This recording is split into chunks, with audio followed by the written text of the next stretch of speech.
Assalamualaikum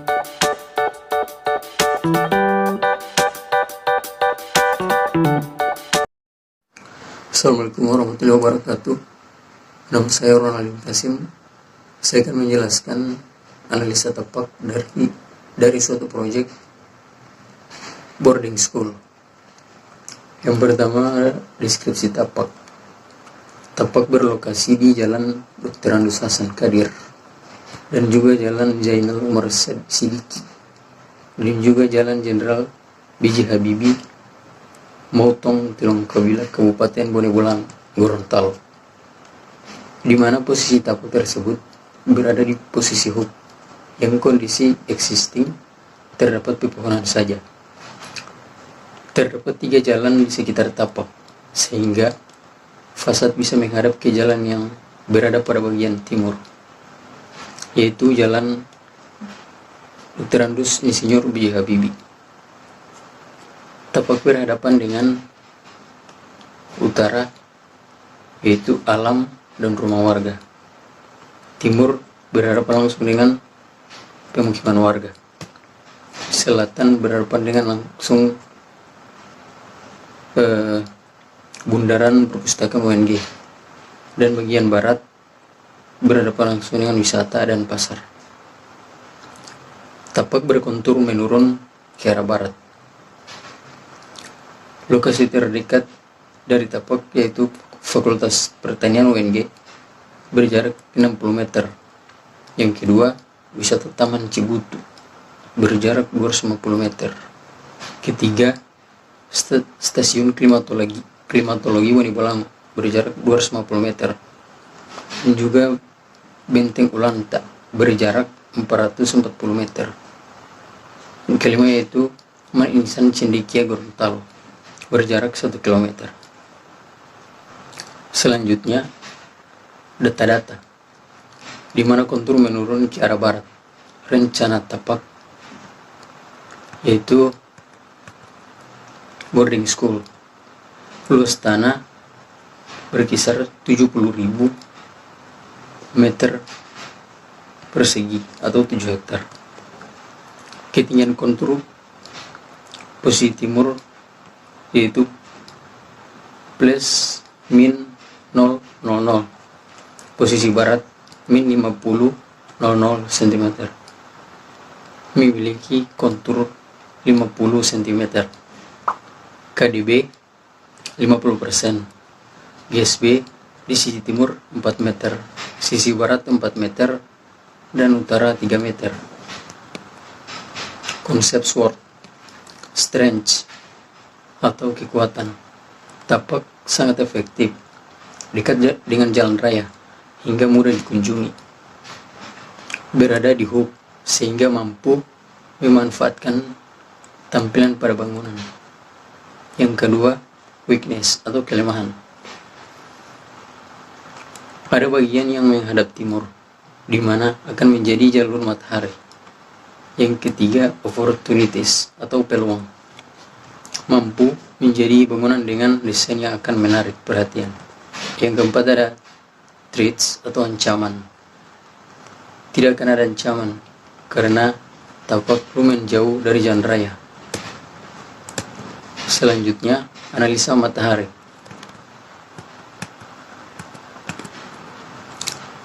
Tanggapan untuk analisa matahari.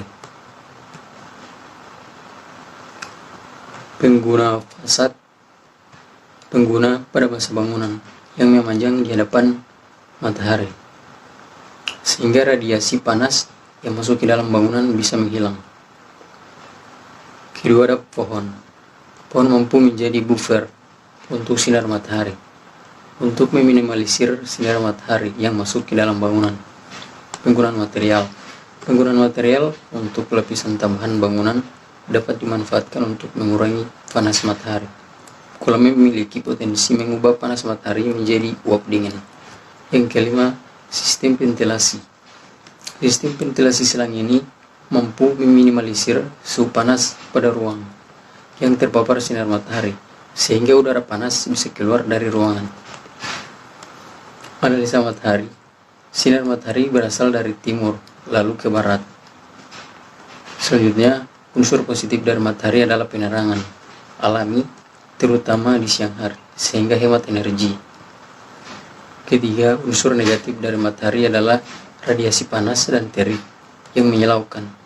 Biasanya sinar matahari berbahaya ini disebut dengan sinar UV atau ultraviolet. Bangunan yang ada di sekitar saat merupakan bangunan tingkat rendah dan sedang, sehingga bisa diasumsikan sinar matahari masuk ke saat sepanjang hari. Di Indonesia berada di iklim tropis, maka intensitas matahari perlu dibatasi untuk menciptakan kenyamanan bagi pengguna. Selanjutnya, analisa pencapaian akses dari luar tapak. Analisa pencapaian akses dari luar tapak.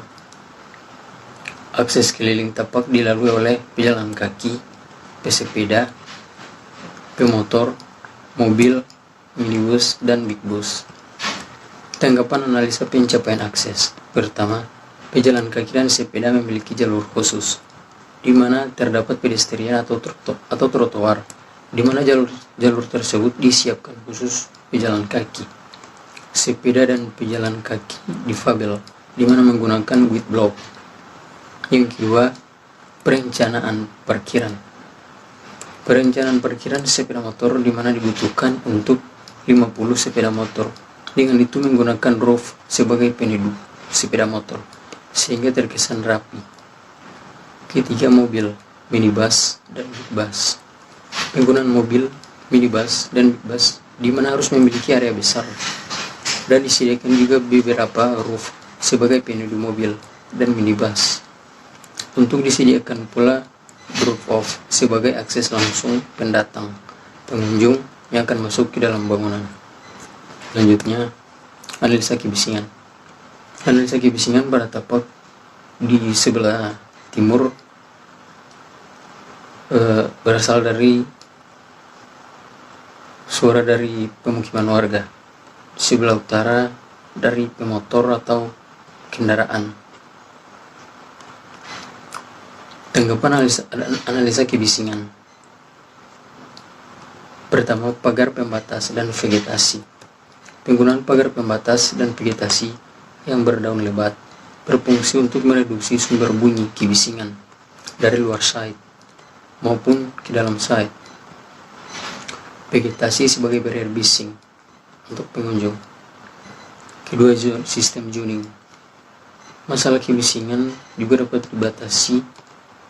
diatasi dengan sistem zoning, fasilitas yang tidak membutuhkan ketenangan yang serta fasilitas penunjang diletakkan berdekatan dengan zona bising, sehingga dapat berfungsi sebagai barrier terhadap fasilitas yang membutuhkan privasi tinggi. Ketiga, penempatan bangunan lebih ke dalam atau jauh dari jalan. Selanjutnya, penggunaan akustik. Penggunaan bahan isolasi akustik pada ruang-ruang tertentu.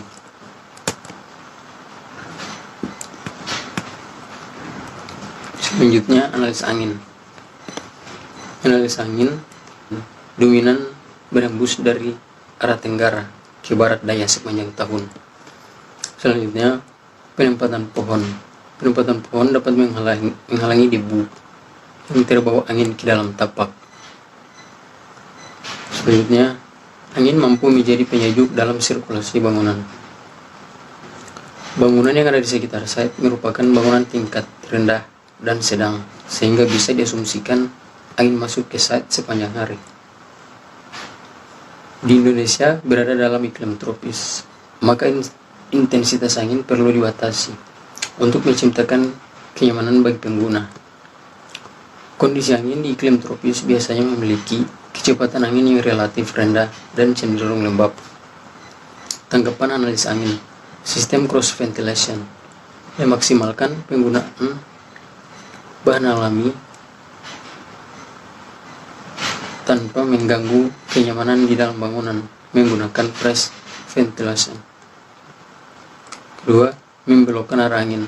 Penggunaan vegetasi sebagai upaya membelokkan arah angin dengan tujuan mengurangi beban angin pada bangunan. Yang ketiga, mengurangi polusi udara. Penggunaan vegetasi dapat mengurangi polusi udara dari asap kendaraan dan mengurangi kelembapan. Selanjutnya, penggunaan ventilasi. Pemberian ventilasi pada bangunan berguna untuk menciptakan kenyamanan termal melalui angin yang membawa udara alami ke dalam ruangan. Selanjutnya, tautan lingkungan. Tautan lingkungan pengaruh terhadap perletakan masa bangunan. Yang pertama, pertigaan jalan mempengaruhi kepadatan lalu lintas dan akses masuk ke lokasi tapak. Kedua, pemukiman warga mempengaruhi terhadap view bangunan. Mayoritas view lebih kepada pemukiman warga sekitar. Ketiga, bundaran perpustakaan UNG. Pada sisi selatan terdapat view bundaran perpustakaan sehingga mampu memaksimalkan view bangunan di bagian atas.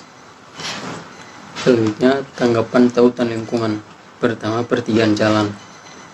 View diarahkan ke pertigaan jalan sebagai point of interest pada bangunan. Memanfaatkan posisi hook sebagai pintu masuk atau keluar. Dibuat 20 meter dari pertigaan sehingga meminimalisir kepadatan lalu lintas. Yang kedua, pemukiman warga. Mayoritas view pada bangunan akan menghadap ke pemukiman warga sehingga akan menunjukkan view yang luas melihat pemandangan Gorontalo dan sekitarnya. Yang ketiga, bundaran perpustakaan UNG. View pada masa bangunan lantai atas di sisi selatan akan menunjukkan bundaran perpustakaan UNG yang tidak ada pengaruh pada bangunan, tetapi dapat memunculkan pengaruh positif yang dimana view menimbulkan rasa tenang.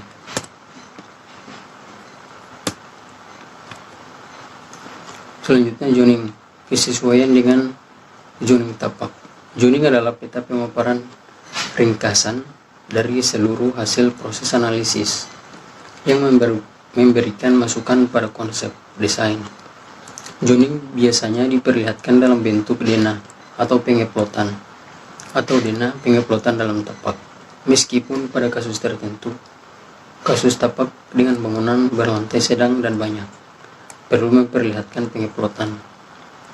Bisa dilihat dari gambar. Pembagian zona atau zoning bertujuan untuk menetapkan area-area. Pertama, publik, tempat semua orang boleh masuk. Kedua, semi publik, tidak semua orang boleh masuk.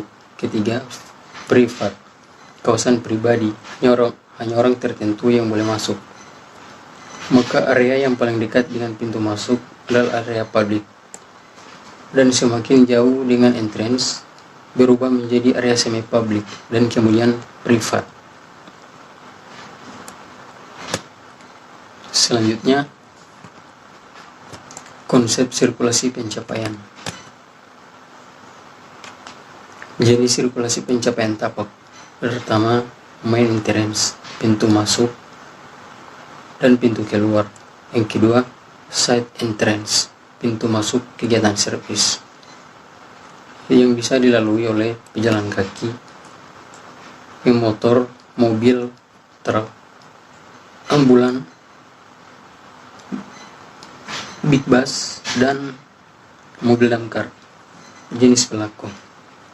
Akses kendaraan bermotor, mobil dan bus, akses pejalan kaki, akses emergency, akses loading unloading, dan akses sampah dan servis.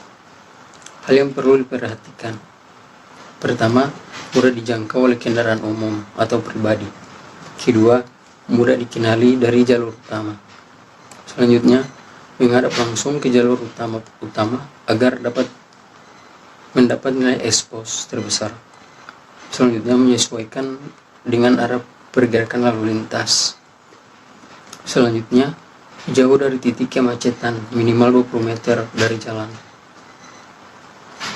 Selanjutnya, side entrance, tidak mengganggu main entrance. Ketujuh, Lebar dan tinggi entrance minimal bisa dilalui mobil pemadam kebakaran. Selanjutnya, konsep sirkulasi dalam tapak. Sirkulasi dalam tapak diberikan menjadi: pertama, sirkulasi pejalan kaki; kedua, sirkulasi sepeda; ketiga, sirkulasi kendaraan bermotor, mobil, dan bus; keempat, sirkulasi barang. Pola-pola jalan atau sirkulasi. Pertama, linear. Semua jalan pada dasarnya adalah linear. Akan tetapi yang dimaksud di sini adalah jalan yang lurus, yang dapat menjadi pembentuk utama deretan ruang. Yang kedua, ada radial. Pola sirkulasi radial memiliki pola jalan yang berkembang dari atau menuju suatu pusat. Yang ketiga, spiral. Pola spiral adalah suatu jalan yang menerus, yang berasal dari titik pusat yang berputar mengelilinginya dan bertambah jauh dari pusat tersebut. Keempat, ada network atau jaringan. Pola sirkulasi network terdiri dari beberapa jalan yang menghubungkan titik-titik tertentu dalam ruang. Kelima adalah campuran. Suatu bangunan biasanya memiliki suatu kombinasi dari pola-pola yang sudah disebutkan di atas. Akan tetapi, untuk menghindari terbentuknya orientasi yang membingungkan, dibentuklah aturan utama dalam sirkulasi tersebut. Selanjutnya, konsep parkir. Parkir adalah keadaan tidak bergerak suatu kendaraan yang bersifat sementara karena ditinggalkan oleh pengemudinya. Perlu diperhatikan dalam mendesain area parkir. Yang pertama, waktu pemakaian lokasi parkir. Kedua, kapasitas atau daya tampung. Ketiga, standar keamanan lokasi. Keempat, keberadaan penerangan. Kelima, bentuk area parkir. Keenam, konstruksi parkir. Dan terakhir, fasilitas pelengkap parkir. Bisa dilihat di gambar. Selanjutnya, yaitu konsep ruang luar dan inner court. Konsep perancangan ruang terbuka. Ruang terbuka aktif, yaitu adalah lapangan olahraga, ruang tunggu, amphitheater, dan kolam atau pond. Ruang terbuka pasif, yaitu taman, penghijauan, dan lain-lain. Konsep perancangan elemen-elemen tapak di sekitar masa bangunan yang mendukung, itu lampu, rambu-rambu, tanaman, tempat duduk atau bangku, inlet atau outlet. Sekian hasil analisis tapak dari saya. Apabila ada kesalahan kata, mohon dimaafkan. Assalamualaikum warahmatullahi wabarakatuh.